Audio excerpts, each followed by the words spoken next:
Mustafa Kemal. Nice sevdalara değişilmeyen, yitirilmiş kısımlara açan umuttur. Bir baştır, vazgeçilmeyen. Sayın Başkonsolosun, üniversitemizin kıymetli hocaları, değerli misafirler, öğretmenlerim ve sevgili arkadaşlar. Yine bir 10 Kasım sabahındayız. Bugün Mustafa Kemal Atatürk'ün ölüm yıl dönümüdür. Aramızdan ayrıldığı gündür. Ondan ayrılalı tam 83 yıl oldu. Her zaman olduğu gibi ona olan sevgi ve saygımızı bu yılda tekrarlayacağız. Gidiyor. Rast gelemez bir daha tarih eşine. Gidiyor. 17 milyon kişi takmış peşine. Gidiyor. Sonsuz olan kudrete sığmaz akla.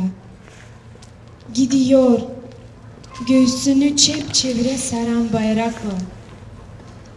Gidiyor. İzleri üstünde birikmiş yaşlar. Gidiyor. Yerde kılıçlarla eğilmiş başlar. Gidiyor. Harbin o en korkulu aslan elesi. Gidiyor. Sulhun ufuklarda yanan meşalesi. Yine bir devr açacakmış gibi en başta o var. Haykıran seste o var. Sessiz akan yaşta o var. Siliyor ruhun ulviliği faniyetini. Çiziyor ufka batan bir güneşin heybetini. Büyüyor gökten inip toprağa yaklaştıkça. Büyüyor gitgide gözlerden uzaklaştıkça. Конгасдагы Молда Türk лицейинде Mustafa Kemal Atatürk'ü andılar. 83 yıl geri ilk prezident geçindi. Nijida Türkiye'de oluş susmak minutasından çeketti. Atatürk'ün anmak gününü yok nice yortulu adlama. Besbelli o anmak günü angısı dolu sevdayla hem saygıyla insanların tarafından. Sizleri aramızda görmek bizleri onurlandırdı. Hepiniz hoş geldiniz. Bugün Atatürk'ün 83. ölüm yıl dönümü. Böyle bir 10 Kasım sabahı hayata gözlerini yumdu. Onu saygı ve minnetle anıyorum. Onu anmanın esas gayesi onu anlamaktır. Onu nasıl anlayacağız? Elbette ki yaptıklarından ve sözlerinden. Atatürk diyor ki, benim vücudum elbet bir gün toprak olacaktır. Ancak Türkiye Cumhuriyeti ilelebet yaşayacaktır. Nasıl yaşatacağız sorusuna gençliğe hitabesinde şöyle cevap veriyor.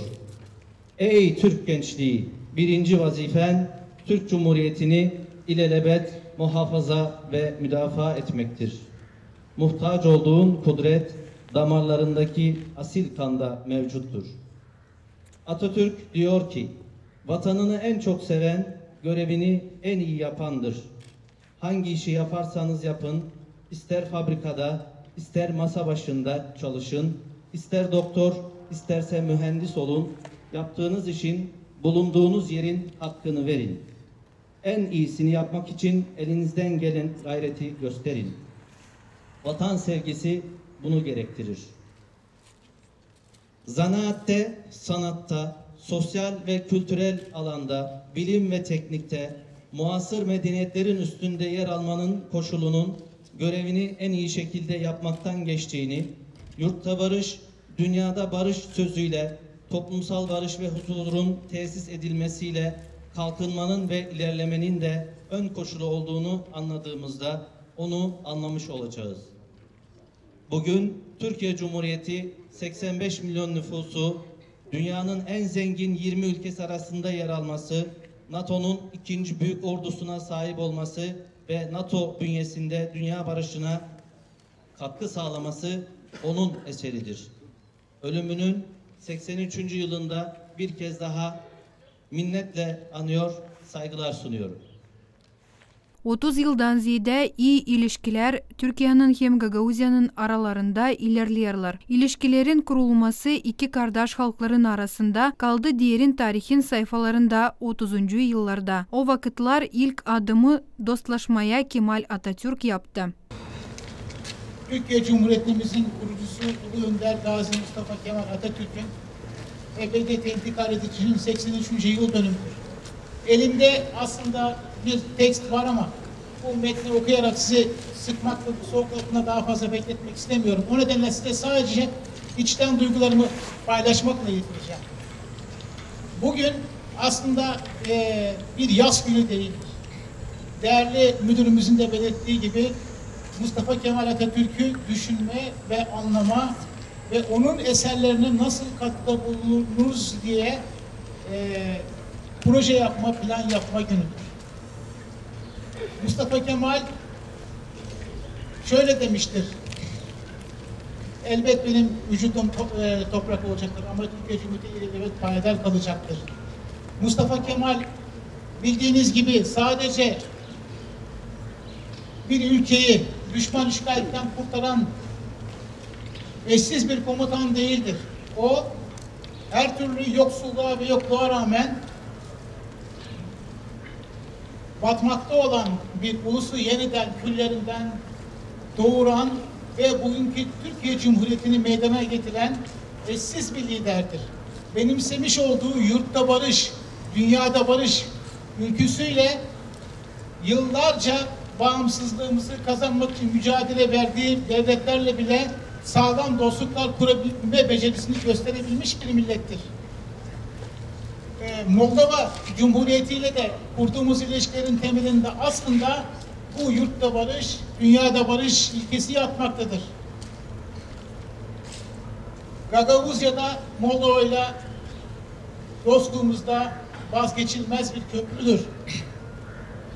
Türkiye Cumhuriyeti binlerce yıllık bir devlet birikimi ile benimsemiş olduğu insani ve girişimci diplomasi ile bugün Moldova Cumhuriyeti ile dostluk ve kardeşlik ilişkilerini stratejik boyutlara çıkarırken Gagavuzya ile de kardeşliğimizi her alanda ileriye götürmektedir.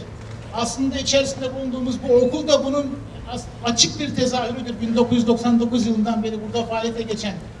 Atatürk, siz Gagavuz soydaşlarımızla bağlantı kurmamızı sağlayan da önderdir. O ve onun Milli Eğitim Bakanı, daha sonra da Bükreş Büyükelçisi olan Hamdullah Sütü Tanrıöver, Gagavuzya ile bağlantılarımızın kurulmasını sağlamış, Gagavuzya'yı Türk dünyasına tanıtmış ve buraya Gagavuzların, soydaşlarımızın kendi benliklerini, kültürlerini geliştirebilmeleri için bir eğitim ordusu göndermiş. Daha sonra da Gagavuz gençleri Türkiye'ye göndermiştir. Bu Gagavuz gençler bildiğiniz gibi İkinci Dünya Savaşı'nda sonunda dönememişler ve Türkiye'nin de kalkınmasında çok önemli katkılarda bulunmuşlardır. Ben daha fazla söz uzatmak istemiyorum. Bu soğukta sizi daha fazla bekletmek istemiyorum. Ve sizleri her türlü yokluğa, yoksulluğa rağmen bir ölmekte olan, öldüğü zannedilen bir ulustan, bir devlet var eden büyük bir milletin kurucusu Ulu Önder Atatürk'ü her zaman hatırlamaya ve hatırlatmaya davet ediyorum. Ruhu şad olsun. Anılmış Gagavuz yazıcısı, şaircisi Todur Zanet Sayer, ani Mustafa Kemal Atatürk 20. asırın en arif kahramanı. O zamandaş Türk devletini kurdu. Bundan kare halklar arası politikacı oldu. Pek ağır. Ama bana bir numara sevmişti de Zere Haçan Atatürk 30. yıllarda almış Gagavuz'a götürmüş orayı İstanbul'a. Oradan bizi düşünmüş. Onlar, o uşaklar kaldılar orada. Şimdi 80 yıldan sonra Türkiye geldi buraya. Bizim uşakları güzel bir okulda, lisede okudu. Burada atanın büstü. Ben sayayım hani hiçbir zaman lazım unutalım bu adamı. Ben çok düşündüm. Atatürk kim? bizim için kim? Gagavuzlar için kim? Sonunda yazdım böyle bir oda. O da Gagavuz dilinde uzun şiir adanmış şiir.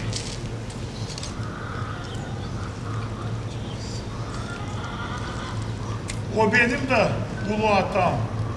Ey atam, babam, gel de bak benim milletime.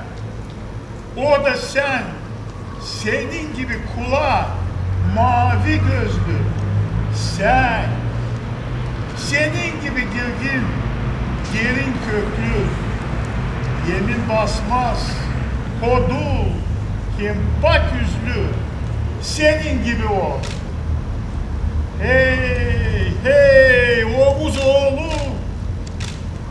sana büyük küpeytim, büyüklü Türk'üm, benim ulu atam, ulu babam, Atatürk'üm. Zor vakitte bu elini sen uzattın, insanından alıp bize verdin. Kardeş payı yaptın, kim acıdın? Dizden ayağa sözünle kaldırdın. Karanlıktan aydınlıklığa çağırdın. İstanbul'dan bizi de düşündün. Benim ulu atam, ulu babam, Atatürk'üm. İstanbul'dan kitap, öğretmenler geldi. O zaman bakışla fikirler değişti. Ruhta, canda kuvvet kavleşti. O yardımından biz soluk aldık. Millet olduk. Millet kaldık. Sen canabin bunu öyle gördün. Benim ulu atam, ulu babam, Atatürk'üm. Uşakları bakıp seçip sen ayırdın. Memlekete liseleri aldın. Milletine şarflı yolu açtın. Bilgiyle bilgiçliği cömert verdin. İnsan ettin. Yetiştiremedin. Büyüsüz bırakıp gittin. Sündün. Benim ulu atam, ulu babam, Atatürk'üm. 38 yıl. O Kasım'ın 10'u vurdu. Saat 5 minut ona durdu. Ulu yöndü, gözlerini yumdu. Rahatsız yürek, rahatlığı buldu. Dünya sustu. Soluk dondu. Kim? Uyudu. Yaka yaşlar akıyor. Acı bir gün. Benim ulu atam, ulu babam, Atatürk'üm. O gün atam hepten sen sonsuzluğa vardın. Bizi yasta hem kahırda bıraktın. Gökte sünmez o yıldızın adın. Her gün yeni güneş gibi hep doğacak. Senin o işlerini öğrenecek. Hem ne mutlu Türk'üm diyene tep ötecek. Benim ulu atam, ulu babam, Atatürk'üm yaşayacak. Bugün Türkiye'nin al bayrağının yanında benim de bayrağım sallanırsa, ana dilim şıravhemle sesli akırsa,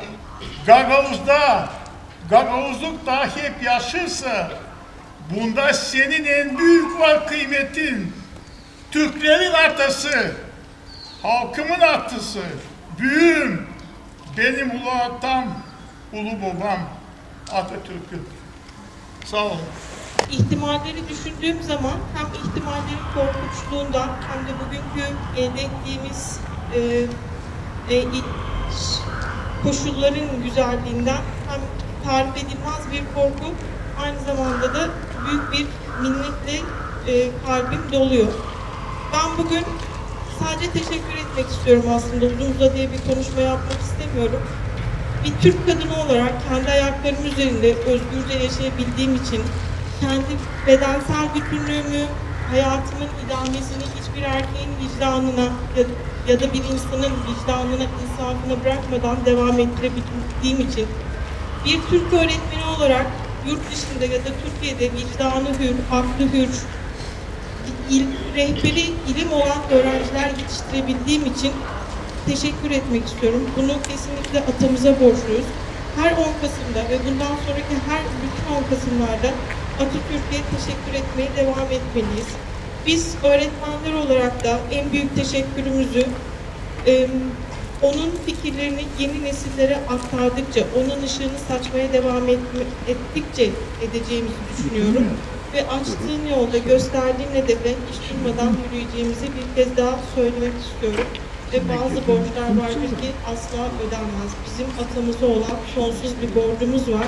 Sanırım bunu en çok ödemesi gereken biz öğretmenleriz. Mustafa Kemal Atatürk'ün öndürücülük zamanında o bir de sıra kendi davalarından, niyetlerinden atılmadı. O bütünden Türkiye dünyanın kültürü, ekonomika hem politika strukturalarını değiştirdi. Bizim için çok şeyler yaptı. Türkiye'de için tabii ki o Türkiye'yi ayağa kaldırdı. Sonra bizden öğrencilere Türkiye'ye getirdi. Oradan onları öğretmen yaptı. Çok şeyler öğretti onlara. Sonra öğretmenler bize gelince burada Türk liseleri açılmaya başladı. Sonra Türk kütüphaneleri açılmaya başladı. İşte o yüzden bizim için çok şeyler yaptı.